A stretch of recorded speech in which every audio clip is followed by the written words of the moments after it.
औज़ुबिल्लाहिमिनश्शैतानिर्रजीम बिस्मिल्लाहिर्रहमानिर्रहीम। आज का आगाज़ भी इस दुआ के साथ कि अल्लाह ताला हम सबको नेक राह पे चलने और नेक अमाल करने की तौफ़ीक़ अता फ़रमाए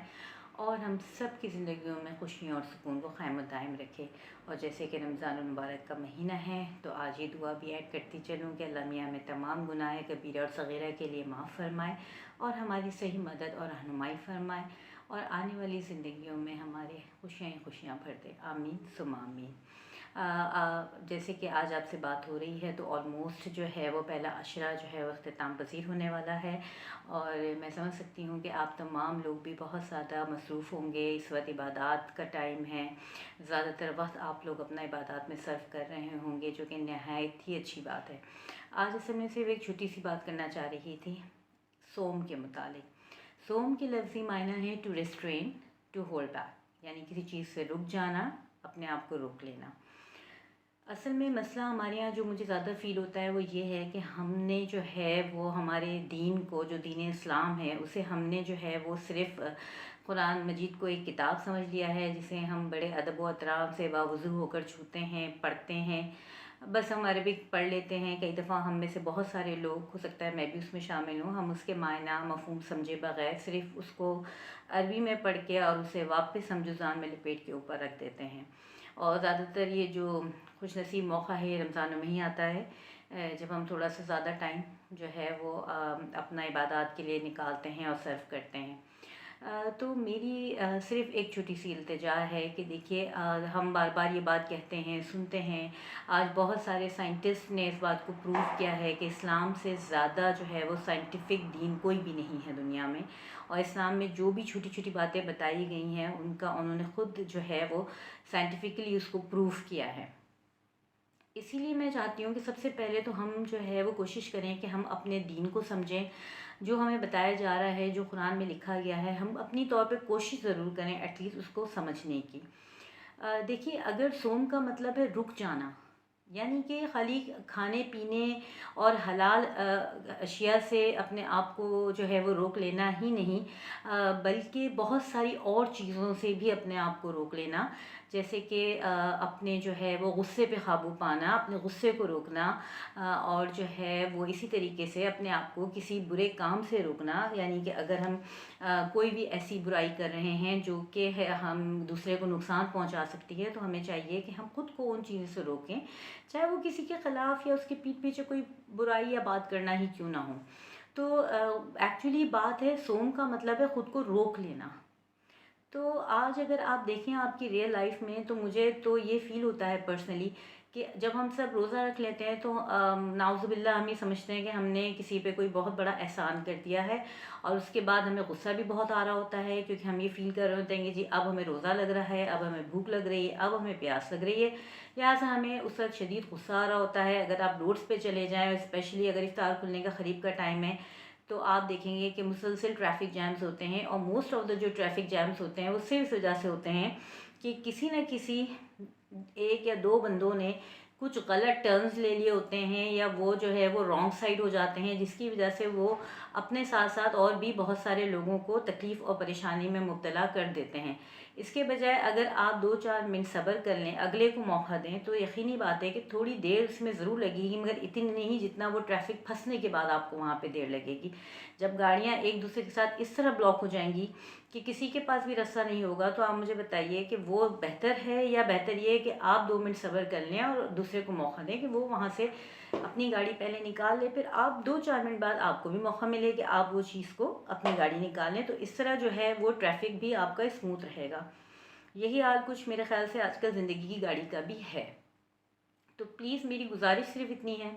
कि चीज़ों को थोड़ा-सा उनके मफ़हूम को समझें। खाली उनको इसलिए फ़ॉलो ना करें कि जी क्योंकि हमारे बड़े ऐसे करते थे तो हम ये कर रहे हैं। देखिए, बेशक आपके बड़े ऐसे करते थे और बेशक हमें फ़ॉलो करना चाहिए उनको। लेकिन ऑन दी अदर हैंड, अगर हम थोड़ी-सी कोशिश ये कर लें कि हम उन चीज़ों को समझ लें, उसके पीछे हमें क्या सिखाया और क्या बताया जा रहा है ये समझ लें, तो मेरे ख़्याल से ये थोड़ा-सा बेहतर हो जाएगा।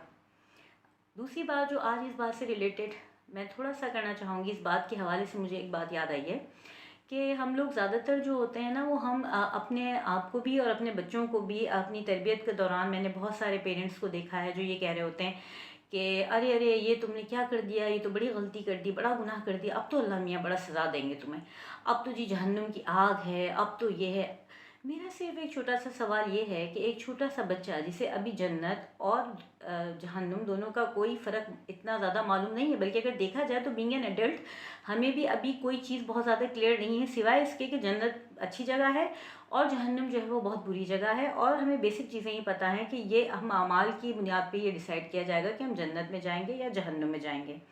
मेरा सवाल आप लोगों से ये है कि वो बच्चा जो अभी बहुत ही ज़्यादा छोटा है और जिसके ऊपर अभी अल्लाह की तरफ से ही कोई हद क़ायम नहीं की गई है, या उसके ऊपर अभी कोई इतना गुनाह सवाब का या नमाज ना पढ़ने का या जो है वो उसकी छोटी बड़ी गलतियों का हिसाब किताब अभी शुरू ही नहीं हुआ है, तो हम उसे ये क्यों कहते हैं कि जी अब अल्लाह मियाँ सज़ा देंगे, अब तुम्हारे साथ कुछ बुरा होगा, या अब तो तुम जो है वो जहन्नुम में जो है वो चले जाते हैं इस तरह के कामों में। तो खुदा के लिए सबसे पहले तो अपने बच्चे को अल्लाह से प्यार करना सिखाएं।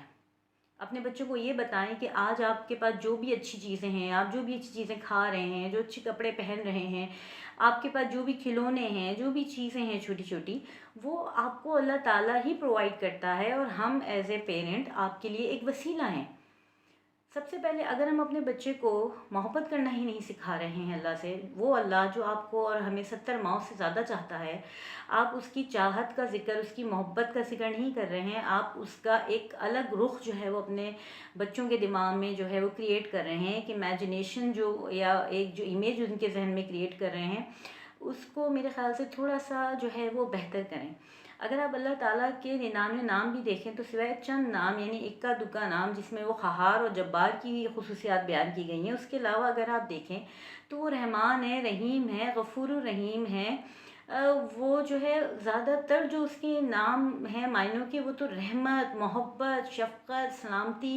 इन्हीं से मुतालिक हैं। तो प्लीज़ मेरी रिक्वेस्ट है आप लोगों से कि अपने बच्चों को सबसे पहले अल्लाह ताला का शुक्र अदा करना, उससे मोहब्बत करना सिखाएं। उनको पहले तो ये बताएं कि ये अल्लाह वो है जो आपसे 70 माओ से ज़्यादा प्यार करता है और वो कभी भी आपका बुरा नहीं चाहेगा। वो आपको, उसने कहा है कि शैतान भटकाएगा, मैं बार बार माफ़ करूँगा। आप यकीन जानिए कि मैं भी एज एन एडल्ट मैं अल्लाह से यही दुआ करती हूँ कि बेशक अल्लाह, हम बंदा बशर हैं, हम फरिश्ते नहीं हैं, हम गलतियाँ करेंगे, मगर तू हमेशा हमें माफ़ कर देना। तू हमेशा हमारे जो है वो लिए ये गुंजाइश रखना कि हम इतने आगे ना बढ़ जाएं कि हम अपने गुनाहों की माफ़ी तक ना मांग सके तेरे आगे। देखिए, हमने तो माफ़ी मांगनी है, हम तो गलतियाँ करेंगे, छोटी कुछ बड़ी, लेकिन हाँ, हम अपने आप को कोशिश ज़रूर करेंगे कि हम उनसे किसी तरीके से बच सकें। लेकिन ऑन दी अदर हैंड अगर किसी भी रीज़न से ये हो रहा है, तो हमारे दीन में ये गुंजाइश है कि अगर आप सच्चे दिल से तौबा करें और अल्लाह ताला से माफ़ी मांगें, तो बेशक वो बहुत बेनियाज़ है, वो बेहद रहीम है, रहमान है, वो आपको ज़रूर जो है वो इसके लिए माफ़ कर देगा। तो जनाब, रोज़ा तो ख़ास अल्लाह ताला के लिए है। अल्लाह ताला तो कहते हैं रोज़ा ख़ास मेरे लिए है और इसका अजर मैं दूंगा। जन्नत में एक दरवाज़ा रेयान रखा ही रोज़ेदारों के लिए गया है। तो खुदा के लिए अपने रोज़ों को गुस्से में, तैश में आकर ज़ाया मत करें, क्योंकि ना वो रोज़ा आपका जो है वो फिर ना किसी, देखा जाए तो काम का होगा, ना उसमें जो चीज़ आपको सिखाने की कोशिश की जा रही है बेसिकली वो है ही सब्र और बर्दाश्त। और अगर आप वो नहीं सीख रहे उससे और सिर्फ आप भूखे प्यासे रह रहे हैं, तो प्लीज़ उसका फिर आप समझ सकते हैं कि उसका क्या फ़ायदा हो सकता है या वो कैसे बेनिफिशियल हो सकता है। क्योंकि आप एक बात अगर आप नोट करें तो इस्लाम में जितनी भी इबादत रखी गई हैं, चाहे वो नमाज हो, चाहे वो रोज़ा हो, चाहे वो ज़कात हो, देखा जाए तो देखिए अल्लाह ताला को हमारी इबादतों की कोई ज़रूरत नहीं है। शायर ने बड़ा अच्छा शेर लिखा कि दर्द दिल के वास्ते पैदा किया इंसान को। तो वो तो डेफ़िनेटली आपको पता है कि उसके ज़िक्र के लिए, उसकी तारीफ़ के लिए तो बहुत से मलाइका हैं जो दिन रात, जिनका काम ही ये है कि वो उसके अहकामात को फ़ॉलो करते हैं, उसकी हम्दो सना करते हैं। तो देखिए, उसको हमारी इबादत की ज़रूरत नहीं है, बेसिकली ये हमें है। ये हमें बताया जा रहा है कि हमें दूसरों के, इंसानों का कैसे ख्याल रखना है, हमें इंसानियत कैसे अपने अंदर पैदा करनी है, हमें एक दूसरे के साथ सब्र और बर्दाश्त और तहम्मुल के साथ कैसे रहना है, कैसे हमने एक दूसरे की फ़िक्र करनी है, एक दूसरे को कोशिश करनी है कि हम एक दूसरे की तकलीफ़ का बाइस ना हो, बल्कि हम एक दूसरे के लिए कुछ एटलीस्ट फ़ायदेमंद साबित हों। तो अगर आप देखें तो तमाम इबादत में सिर्फ़ और सिर्फ बेसिक जो पॉइंट है, जो बुनियाद है, वो इंसानियत है। इंसानियत के अलावा देखा जाए तो कुछ ऐसा नहीं जो हम कर क्या सकते हैं अल्लाह ताला के लिए। अगर आप कुछ सोचें, हम तो कुछ भी नहीं कर सकते, हम तो इस काबिल ही नहीं, हमारे हम क्या कर सकते हैं उसके लिए। तो डेफ़िनेटली वो हमसे जो भी करवा रहा है या जो इबादतें हमें कही गई हैं या जो सुन्नतें हैं जिन पे अमल पैरा हम होते हैं, वो बेसिकली इंसानियत के उसके लिए हैं, बेहतरी के लिए हैं, इंसानों की फ़लाह व बहबूद के लिए हैं। तो अगर हम इनकी असल रूह को समझ के इनके ऊपर अमल करेंगे, तो मुझे उम्मीद है कि हमें फिर उसका रिज़ल्ट भी उसी तरीके का मिलेगा। और डेफ़िनेटली जब हम इन चीज़ों को समझ के, इनकी रूह को समझ के, इनके मकसद को समझ के हम फ़ॉलो करेंगे, तो ही हमारे बच्चे आगे इस चीज़ को फ़ॉलो करेंगे। मैंने बहुत सारी जगहों पे देखा है, काफ़ी बड़े-बड़े लोग या लड़के-लड़कियां जो हैं वो ये कह रहे होते हैं कि जी जी रोज़ा नहीं रखा क्योंकि हमें बड़ी कमज़ोरी हो गई थी। नहीं, आज रोज़ा नहीं रखा क्योंकि हमारा आज इम्तिहान था, आज हमारा स्कूल था, आज हमारा कॉलेज था, आज हमारी यूनिवर्सिटी थी। आप बिलीव करें कि ये कोई इतनी बड़ी बात नहीं है, ये बड़ी चीज़ कॉमन है। अगर आप अपने घरों में ये प्रैक्टिस रखेंगे, आप खुद बच्चे को ये करके दिखाएंगे कि हाँ भाई, मैं भी रोज़ा रख के ऑफिस जाता हूँ या मैं भी रोज़ा रख के काम करती हूँ घर का, तो डेफिनेटली ये रोज़ा कोई ऐसी चीज़ नहीं है जो आपको कह रहा है कि आप सारे काम वगैरह छोड़ के और आप घर पे बैठ जाएं, या ये कोई ऐसा अमल नहीं है कि जिसके लिए आपको जो है वो कहीं ना कहीं से बहुत बड़ा रिलीफ चाहिए। हाँ, थोड़ी बहुत रिलीफ तो हर जगह मिल जाती है, आपको मालूम है, स्कूल कॉलेजेस के ऑफिस के टाइमिंग्स कम हो जाते हैं, अल्हम्दुलिल्लाह हम एक मुसलमान मुल्क में रहते हैं तो हमें ये सब बेनिफिट्स अवेलेबल होते हैं, तो ठीक है। लेकिन इसको हवासों पे सवार कर लेना, और क्योंकि देखिए शरई उज़्र के बगैर तो रोज़ा छोड़ना है ही नहीं ना हमारे पास, तो इसमें कोई ऑप्शन ही नहीं है। तो हमारे बच्चों को ये पता होना चाहिए कि ये चीज़ बड़ी नॉर्मल है, और वंस आपको इन चीज़ों की आदत हो जाएगी तो आप इसको फील ही नहीं करेंगे, यानी it will be like a daily routine for you. जैसे कई लोग जिम ज्वाइन करते हैं, शुरू में बड़ा दर्द होता है, मसल्स पुल हो जाते हैं, बड़ी तकलीफ होती है, लेकिन जब वो एक चीज़ कंटिन्यूशन में कर रहे होते हैं तो वो बड़ी उनकी आदत बन जाती है। फिर मैंने देखा है लोग बड़े थके हुए भी आते हैं जी, रात के 12 बजे भी जिम जा रहे हैं, रात के जो है वो 10 बजे भी जिम जा रहे होते हैं, या सुबह सुबह उठ के वो जिम जा रहे होते हैं, क्योंकि उनको उसकी आदत हो जाती है ना, that becomes a very normal routine for them. तो सिमिलरली हम अपनी इबादत को जो है वो क्यों नहीं एक नॉर्मल रूटीन का हिस्सा क्यों नहीं बना लेते अपने, या अपने बच्चों की नॉर्मल रूटीन का हिस्सा क्यों नहीं बना सकते हैं। तो मुझे उम्मीद है कि ये चंद छोटी छोटी बातें हैं। देखिए, मैं फैसला करने वाली कोई भी नहीं हूँ, ना मुझे ये इख्तियार हासिल है। मेरा सिर्फ